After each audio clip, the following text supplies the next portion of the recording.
제176차 최고위원 회의를 소개하겠습니다. 네, 회의를 소개합니다. 추미애 당대표의 발언이 있겠습니다. 어제는 고 박종철 열사의 31주기였습니다. 오늘은 학치를 접하고 죽었다는 박종철 고문치사 사건이 세상에 알려진 날이기도 합니다. 진실은 반드시 드러나며 거짓은 반드시 진치되는 나라가 고 박종철 열사가 꿈꿔왔던 정의로운 민주주의 국가였을 것입니다. 30년 전 6월 항쟁이 결국 노태우의 당선으로 해결되었지만 지금의 헌법을 남겼고 이 헌법은 박근혜 대통령의 탄핵 심판을 제도적으로 뒷받침했습니다. 30년 후 촛불혁명은 문재인 대통령의 선출로 정치적인 승리를 거뒀고 이제 30년 만의 개헌을 통한 헌법적 완결을 요구하고 있습니다. 자유한국당이 전두환과 노태우의 후예들이 아니라면 30년이 지난 지금 국민의 요구인 개헌을 가로막을 수는 없을 것입니다. 우리는 박종철, 이한열 열사를 비롯한 수많은 민주 열사들이 피와 눈물로 이뤄낸 민주주의의 정신을 그리며 아직도 반성하지 않고 있는 반민주 세력들의 자격을 촉구하는 바입니다. 청와대가 어제 권력기관 개혁안을 발표했습니다. 개혁안은 지난달 무소불위의 권력을 행사해온 국가 권력기관을 바로세워 국민을 위한 기관으로 탈바꿈시키겠다는 것입니다. 지난날 권력기관들은 집권 세력을 등에 업거나 충실한 손발이 되었을 때의 한 번도 국민의 편에 서지 않았습니다. 그 과정에서 어떠한 견제장치도 없었던 탓에 권력기관들은 그 권력을 부여한 국민 위에 오히려 부임해 왔던 것입니다. 검찰은 최순실 국정농단 사태에 한 주역이 된 바 있고 국정원 정치 개입을 한 바 있고 또한 경찰은 백남기 농민 사망 사건으로부터 책임을 져야 하는 기관입니다. 이렇게 견제와 감시를 받지 않고 촛불혁명의 원인 제공 기관으로서 국민을 억압하거나 탄압한 주권자 위에 군림해온 권력기관을 제자리에 돌려놓아야 하는 것입니다. 그것이 잘못된 권력을 바로 잡아달라는 국민의 준엄한 명령이고 정치권에 던져진 과제이기도 한 것입니다. 그런데 이것을 권력기관 힘빼기다라고 잘못 지적하는 것은 마치 촛불혁명이 준 시대 과제를 잊어버렸거나 엉뚱한 데 힘을 써온 권력기관의 잘못을 덮어주려는 의도라 보여지는 것입니다. 자유한국당과 야당도 권력기관의 개혁을 바라는 국민의 준엄한 요구에 부응해 국회 사개특위 논의에 성실히 임해 줄 것을 촉구합니다. 박근혜 정부에 이어 이명박 정부까지 국정원 특수활동비를 상납받은 것으로 알려졌습니다. 박근혜 정권이 관행이었다고 발뺌하던 것이 바로 이명박 정권의 관행이었구나 이렇게 드러나버렸습니다. 겉으로는 안보 만능 정권을 외쳤지만 결국 안보의 천병인 국정원의 예산을 횡령해 왔다는 점은 도저히 용서하기 어려운 범죄인 것입니다.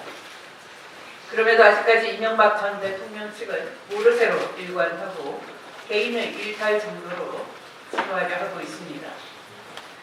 가스의 비자금, 아랍에미레이트와의 비밀 계약, 국정원의 특활비의 비밀 상납, 이 정도면 MB 정권은 선비 정권이다 그럴만 하겠습니다. MB 정권은 하면 할수록 더욱 비리가 쏟아질 것입니다. 왜 이명박 정권이 원세훈의 국정원을 내세워 앙투같이 지내던 박근혜 후보의 당선을 도왔는지 그것이 MB 정권이 저지른 각종 비리와 부정축제를 감추기 위한 것이었는지 그 실체를 사법당국은 성역 없는 수사로 밝혀내야 할 것입니다. 말씀을 마치겠습니다. 네, 우원식 원내대표의 발언이 있습니다. 추미애 대표께서도 말씀하셨습니다만 저도 한마디 보태겠습니다. 박종철 열사의 제31주기 추모식이 어제 있었습니다. 고문과 폭력에 의한 22살 청년의 죽음은 독재정권의 야만성과 잔악성을 드러내고 우리 사회의 양심을 일깨웠습니다. 박종철 열사 고문치사 사건은 유월항쟁은 물론 민주적 헌법을 쟁취하는 원동력이 되었습니다. 지난주 원내대표단도 단체 관람을 했습니다만 최근 영화 1987에 대한 열기가 뜨거운데 우리가 잊지 말아야 할 것은 민주주의와 인권, 정의를 향해 뿌려진 수많은 이들의 희생과 용기, 특히 여전히 남아있는 숙제인 민주주의의 실질적 완성과 진전을 위해 보다 과감한 변화와 개혁에도 속도를 내야 할 것입니다. 이것이 바로 수많은 박종철과 이한열들이 꿈꾼 국민이 주인이 되는 새 세상을 여는 길이자 살아남은 우리에게 주어진 마지막 책무이자 의무라고 생각합니다.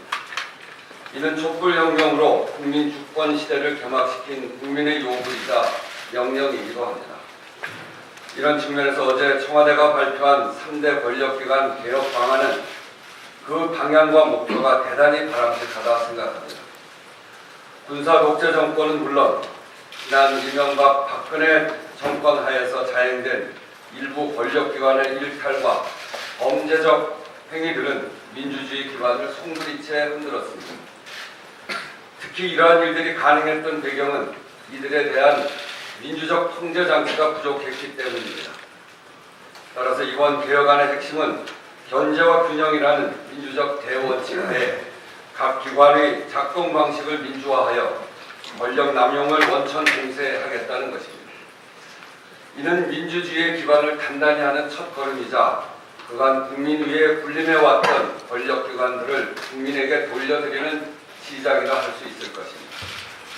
검찰과 경찰, 국정원은 이번 개혁안을 국민이 준 마지막 기회라 생각하고 뼈를 깎는 성찰과 개혁에 나서야 할 것입니다.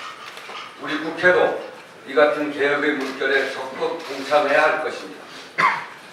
검찰을 정의롭게 하고 경찰을 인권의 지팡이로 삼으며 국정원을 안보의 파수꾼으로 재탄생하게 만드는 개혁은 여야를 떠나 국회에 주어진 책무입니다. 마침 지난주 사개특위도 1차 회의를 시작으로 본격적인 활동에 들어갔는데 다시 한번 말씀드립니다만 이번 개혁의 본질은 국가 권력을 국민에게 돌려드리는 것이기 때문에 야당이 우려하는 부분에 대해서도 논의 과정에 충분히 협의하여 야당의 의견을 적극 반영하겠다는 말씀도 함께 드립니다. 국회 일정과 관련해 한 말씀 더 드리겠습니다.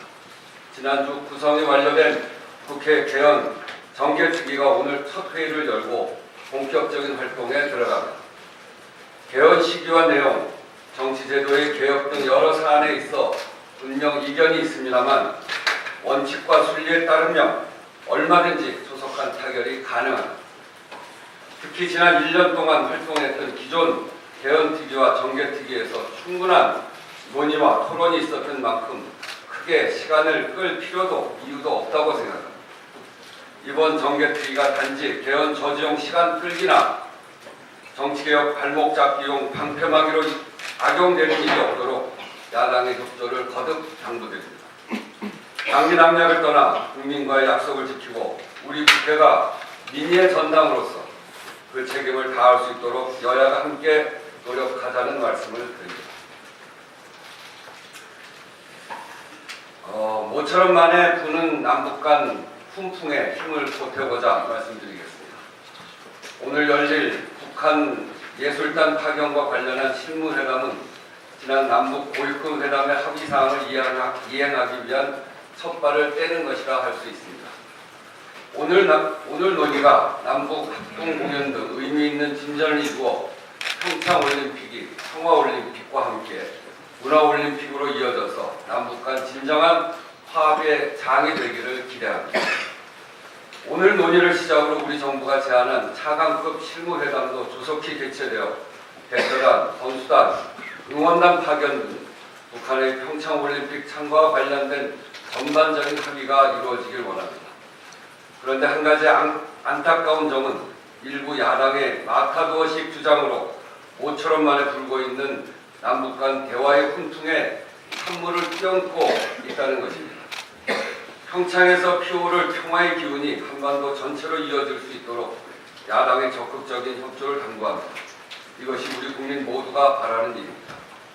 여당은 남북 간 논의가 순조롭게 이루어질 수 있도록 총력 지원할 것이며 향후 남북 고위급 회담 합의 사항의 온전한 이행과 한반도 평화 정착을 위해 최선을 다해 나갈 것입니다.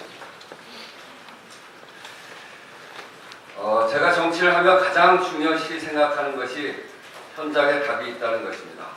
오늘 원내대표단 그리고 정책위 의장단 등 원내 지도부는 지난주 예고했던 대로 대한상공회의소를 시작으로 사회적 대타협을 위한 경청을 시작할 것입니다.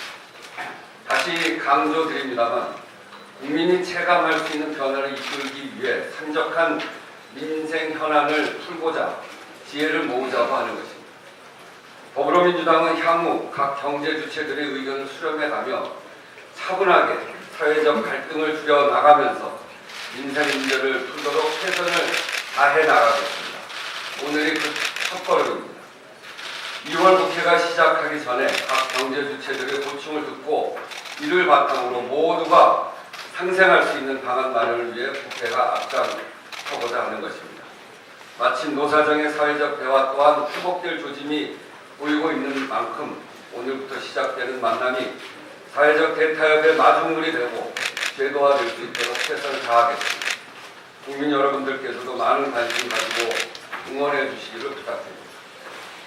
마지막으로 한 가지만 더 말씀드리겠습니다. 어제 오후 5시에 서울 인사동의 한 식당에서 여야 원내대표, 더불어민주당의 저와 김동철 국민의당 원내대표, 오신환 바른정당 원내대표, 노회찬 정의당 원내대표, 이렇게 여야 원내대표와 민정석 비서실장이 UAE와 관련해서 회동이 있었습니다.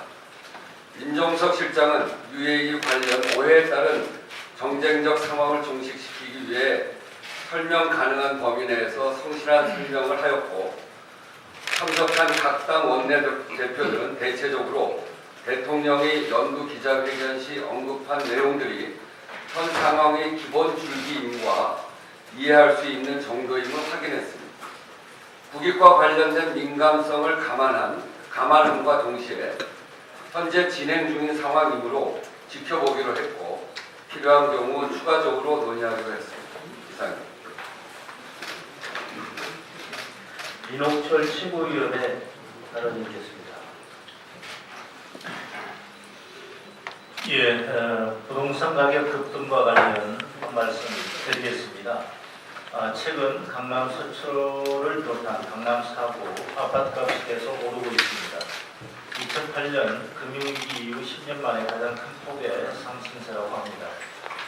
대치동이나 잠실의 일부 아파트는 한 달 새 1억에서 2억 원씩 올랐다는 보도도 나오고 있습니다.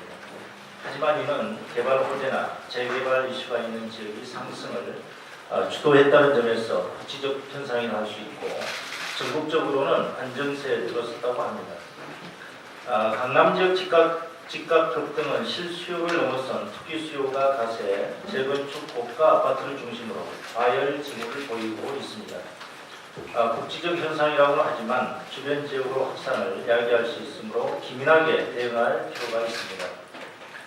부동산 탈세 행위가 없는지 자금 출처 조사를 통화하고, 실제 거래인지 아닌지 아파트 자전거래 여부에 대한 실태 조사를 실시하는 등 단속을 강화하여 투기 세력에 대한 엄정한 조치를 취해야 합니다. 과열이 지속될 때는 보유세 강화 등 추가적인 대책도 국민생활 전반에 미치는 영향을 종합적으로 고려한 가운데 추진할 필요가 있습니다. 무엇보다도 중요한 것은 서민 주거 복지를 위한 부동산 정책을 흔들림 없이 추진하는 것이라고 할 것입니다. 문재인 정부는 파리 부동산 대책 등을 통해서 매매 시장의 안정을 도모하고 무주택 서민에게 5년간 공공임대주택을 포함한 총 100만 원 공급을 추진하는 등 주거복지 로드맵을 발표하여 주거복지 정책에 대한 강한 의지를 갖고 있습니다.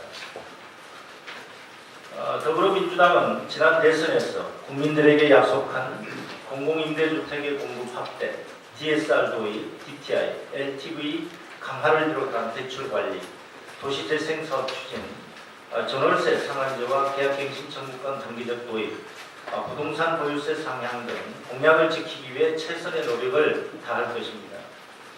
집값을 안정시키려는 정부와 집값 상승을 바라는 집주인들의 기싸움도 한층 치열해질 것이라고 이야기를 합니다. 하지만 정부는 국지적 현상인 강남 집값을 안정시킴과 동시에 서민주거 안정이라는 목표를 놓쳐서는 안 됩니다. 또한 임대료 상승으로 인한 국민들의 고통을 해소하기 위해서 강남 집값보다 더 중요한 임대주택 공급, 전월세 상한제와 계약갱신 청구권 도입 등을 조속히 준비해야 할 것입니다. 더불어민주당은 정부와 함께 서민주거 안정 대책을 차질 없이 진행될 수 있도록 지원을 아끼지 않을 것입니다. 이상입니다. 네, 박범계 최고위원의 발언을 듣겠습니다. 네. 어제 조국 민정수석께서 권력기관 개혁의 방향에 대해서 국민들께 소상한 설명을 드렸습니다. 자유한국당의 반응이 가이드라인을 제시한 거 아니냐라는 그런 또 사회특위를 사실상 무력화한다는 그런 반응이 있는 것 같아서 한 말씀 드리고자 합니다. 절대 그런 것은 아니고 이미 지난 7월 달에 국정기획 자문위가 있었고요. 거기서 권력기관 운영에 관한 대강의 로드맵이 발표가 됐습니다. 아시다시피 국정원이라든지 검찰, 경찰 이러한 기관들은 행정부 소속 기관입니다. 행정부 소속 기관의 운영 방침에 관한 운영 철학에 관한 내용들이기 때문에 대통령을 보좌하는 수석비서관이 당연히 관심을 갖고 입장을 국민들께 설명하는 것은 지극히 당연한 것입니다. 집행부서인 각 장관이 한 것을 왜 안 했느냐 이렇게 탓할 수 있겠습니다만 아시다시피 법무부, 검찰, 국정원, 경찰은 권력기관 개혁에 관해서 서로 이해가 모순되거나 상충될 수 있는 여지가 있습니다. 그 기관 수장들을 청와대에 불러 세워가지고 얘기하는 것이 마땅치 않다는 얘기입니다. 그런 측면에서 국가 원수이자 행정수반인 대통령을 대신해서 민정수석 비서관이 권력기관 운용의 방향과 철학을 설명하는 것은 온당한 처사라고 생각되기 때문에 이 점에 대한 자유한국당 또 장제원 사개특위 간사의 이해를 구하는 말씀드렸습니다. 이상입니다. 네, 이것으로 회의를 비공개로 전환하겠습니다. 언론인 여러분의 협조를 부탁드리겠습니다.